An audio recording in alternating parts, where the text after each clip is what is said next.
लाहौर के हल्का एन 129 में ज़िमनी इंतखाब के लिए पोलिंग का अमल जारी है। पोलिंग स्टेशन 167 के बाहर पीटीआई और नून लीग के कारकुन आमने सामने आ गए।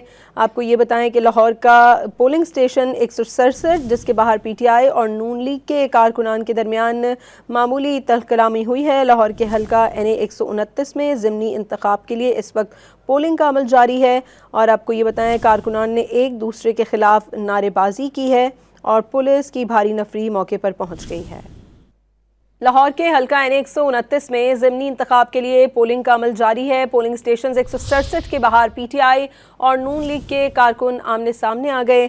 आपको ये बताएं कि लाहौर का पोलिंग स्टेशन 167 जिसके बाहर पीटीआई और नून लीग के कारकुनान के दरमियान मामूली तहकलामी हुई है। लाहौर के हल्का एन 129 में ज़िमनी इंतखाब के लिए इस वक्त पोलिंग का अमल जारी है और आपको ये बताएं कारकुनान ने एक दूसरे के खिलाफ नारेबाजी की है और पुलिस की भारी नफरी मौके पर पहुंच गई है।